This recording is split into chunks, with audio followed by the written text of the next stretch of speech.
Okay, Assalamualaikum warahmatullahi wabarakatuh. Guana gamuk orang kita. Alright, kat sini saya nak ceritakan mengenai brake lah. Hari ni pasal topik brake. Ramai orang yang dah cuba pump sendiri tapi masih lagi tak lekat brake. Kat sini kita nak ceritalah apa yang kita kena buat, apa yang perlu kita buat.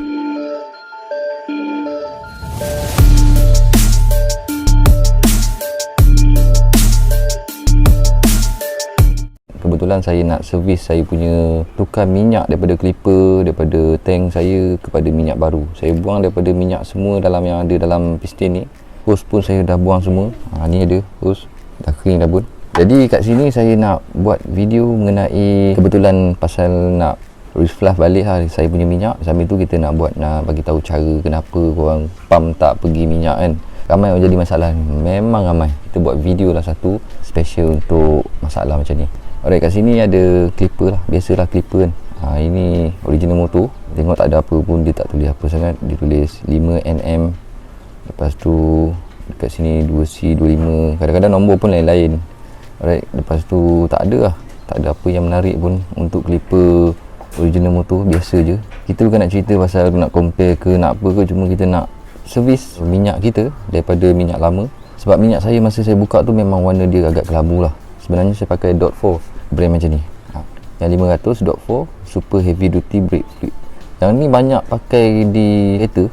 Bendali brake super tahan lasak. Harga pun tak mahal, tengok ada tulis. Kat sini kita nak cerita mengenai clipper ni. Kita dah buang minyak. Saya dah buka, dah buang. So ini tak buka lagi. Step yang pertama, korang kena rapatkan korang punya piston. Pastikan kedudukan minyak tu ke bawah, supaya bila kita rapat nanti dia takkan jadi leaking lah. Kita menggunakan screwdriver je. WD-40 pun boleh.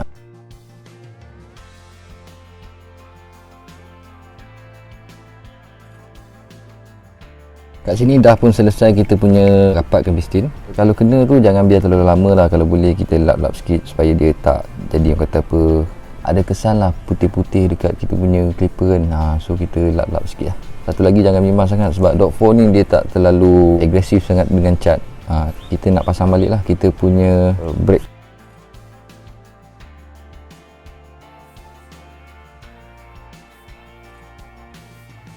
Okey, step seterusnya kita akan masukkan kita punya hose minyak ni supaya dia pastikan macam biasa luar satu, dekat sebelum skru ni satu.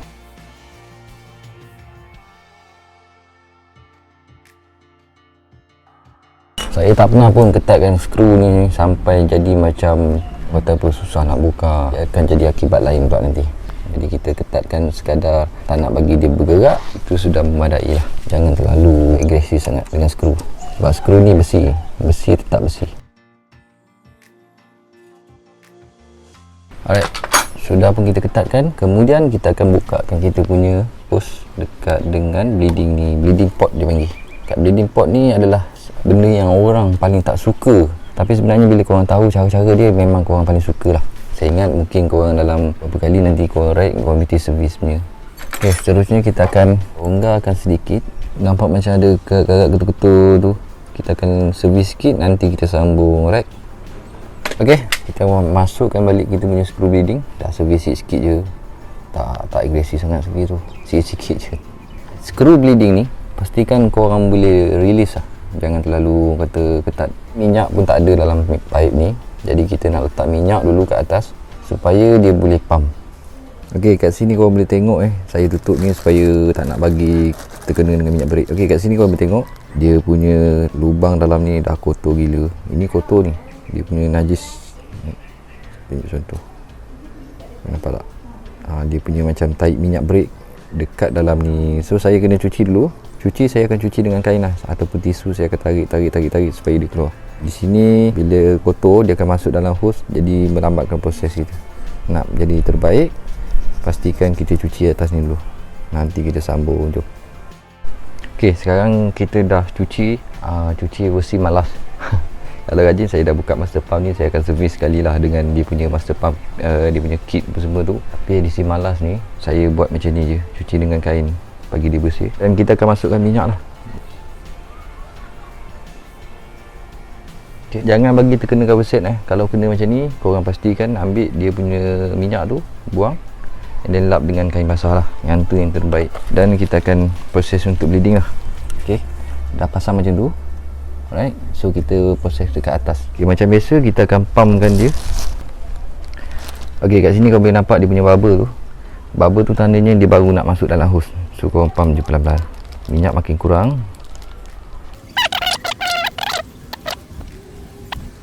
Alright, dah pun rasa berat. Saya punya berit dah rasa berat. Sebelum apa, kita buang dulu angin yang ada dalam hose. Bukan sekat bawah je, atas pun kita boleh buang angin. Korang tak perlu tutup lagi, sebab kat sini korang nak tengok ada sama ada angin ataupun tidak dalam hose. Pump perlahan sampai semua angin yang ada tu keluar. Kita nak minyak tu melompat seperti mana minyak tu melambung tinggi.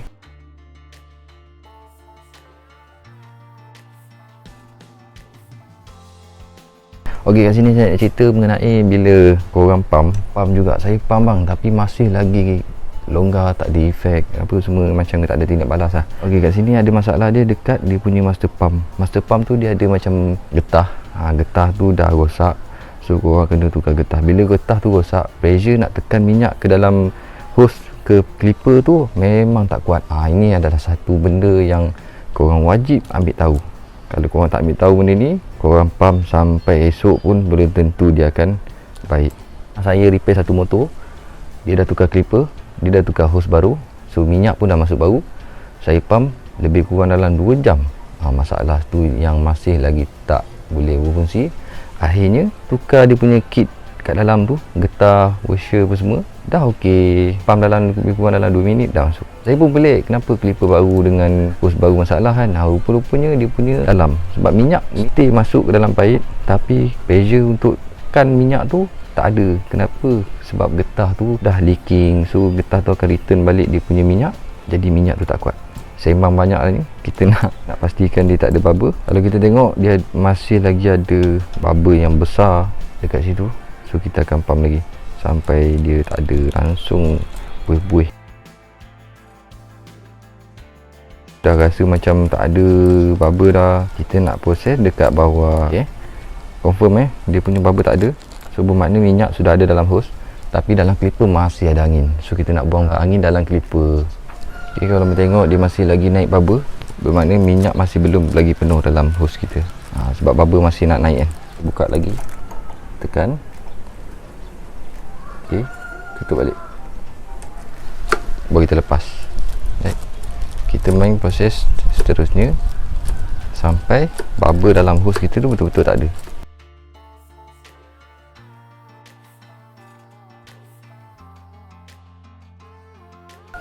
Dah rasa macam minyak dah lompat dah tu. Right. Okay, bila minyak dah lompat tu, korang tutupkan balik yang bawah dan korang kena tambah minyak. Sebab minyak pun dah rasa macam kurang. Bukan rasa kurang, memang minyak dah kurang. Right, macam biasa, tambahkan minyak. Bila keadaan macam ni, korang jangan terlalu kuat, sebab dia akan lambung minyak tu terlalu tinggi. Piston kat bawah pun dah gerak. So saya nak pasang dah saya punya tayar dulu, sebab nanti takut dia terkepit kan. Kita pasang tayar dulu. Right, jom.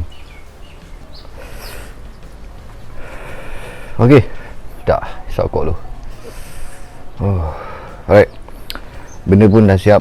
Dah bukan dah siap, saya dah pasang rim kat bawah. Okay, kau boleh tengok rim kat bawah, nampak rim.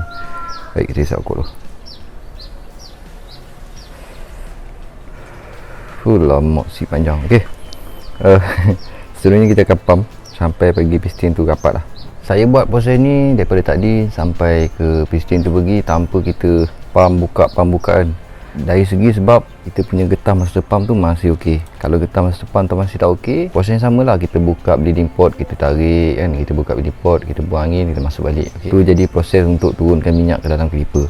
Tapi sekarang ni bila korang punya master pump ni okey, korang tekan macam saya buat ni, video macam ni pun dah bergerak dia punya piston. Right, kita tekan bagi rapat, lepas tekan lagi.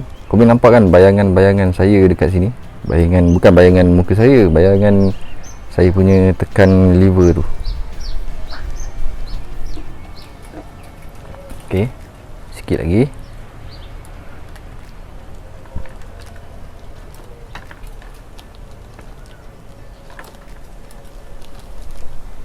Okey, sikit lagi. Baik, dan sikit lagi. Okey, dia dah pegang dia punya disk. Kau nampak dia lompat. Lagi dia pegang disk, lagi kuat dia lompat. Kau boleh nampak minyak tu agak kurang. korang tambah minyak lah sikit, sebab kita proses bleeding ni memang makan minyak yang banyak. Minyak jangan lebih sampai takut ni kat bawah ni ada, atas kan ada 2 kan, jangan lebih sampai situ. ok, macam tu pun dah cukup. ok, sekarang kita nak proses kat bawah lah. Nanti saya akan pindah ke kamera dekat bawah, proses untuk bleeding seterusnya. Sekarang ni proses kita nak bleeding dekat bawah. Yang pertama kita kena pusingkan tayar. Boleh perasan bila kita pusingkan dia agak rasa berat, sebab minyak lalu tekan dia punya piston kuat. So kita buka sikit dia punya bleeding. Kau boleh tengok sini kat pahit ni dia akan keluarkan minyak. Nampak? Ada bubble. Ini bubble dalam kaliper termasuk dengan hose. Tutup balik dan kau boleh tengok kau punya tayar agak ringan sikit berbanding tadi. Seterusnya kita akan pump dekat atas, tarik je dan kita akan buka. ok, tarik bagi rapat, baru kita tutup. Itulah proses seterusnya sampai dia punya bubble ni dalam hose ni tak ada. Kita akan tarik lagi dan kita akan buka. Tarik bagi rapat, bila korang kunci baru korang lepas ke atas supaya dia tak isap balik bubble yang keluar. Kalau tidak nanti dia akan isap keluar. Kita pakai proses yang senang, tak perlu pakai alat penyedut ke apa ke. Memang proses macam ni lagi senang. Biasa saya akan buat bleeding ni lebih kurang dalam 3-4 kali macam tu lah. Confirm tak ada, kalau nak buat banyak pun boleh. Cuma korang kena ingat, minyak dekat atas korang kena top up balik. Takut nanti minyak habis kat atas, tiba-tiba pula buih lagi banyak. Brake belakang pun sama je sistem, ada beza pun. Proses pun dah ngam, tayar pun dah ringan. Benda senang je. Cuma nak tahu cara, kadang-kadang saya buat video saya terlupa nak bagi tahu. Ada masalah kepada master pump, dia punya washer dia punya OAC dia punya getah dia tu dah aus. Jadi bila kita pump tu agak kurang pressure lah. Kalau agak kurang macam brake kurang makan, korang tukar je brake kit. Dia panggil brake kit untuk 125ZR ni. Satu set dia bagi, getah apa semua dia bagi. Kau kena buka master pump kat atas tu dan korang tukarlah getah-getah yang ada kat dalam tu. InsyaAllah benda tu akan jadi brake korang jadi terbaik balik. So saya nak kunci, lepas ni saya akan sambung balik. Alright, jom. ok, kerja-kerja pemasangan kita punya minyak, kita reflush kita punya minyak pun dah selesai. So sekarang ni saya akan akhiri video kita ni dengan sedikit nasihat lah, supaya korang tak ada pening dengan masalah brake ni. Sebenarnya dah banyak kali saya buat video pasal brake, mungkin dalam 4-5 kali saya buat video pasal brake. Korang kena sabar sikit, biasalah kadang-kadang video kita buat kita lupa nak bagi tahu apa masalah bila kita tekan, bila saya baca komen anda semua ada masalah lagi. Saya buat dengan video ini adalah untuk brake. So lepas ni mungkin tak ada lagi video pasal brake. So kita nak buat video pasal lain pula, sebab brake ni dah banyak kali saya buat. So saya pun segan jugalah kan, dah banyak-banyak kali kan, nanti korang bosan. Saya pun dah okey, dah berjalan dan brake pun dah kata apa, dah cengkam. Dah cengkam elok, dah boleh wekang ni. Alright, kita dah pastikan brake kita dulu dah ngam. Terima kasih kerana nonton. Jangan lupa subscribe, like, komen dan share. Dan korang komen kat bawah, insyaAllah saya akan baca jika saya ada kelapangan masa lah.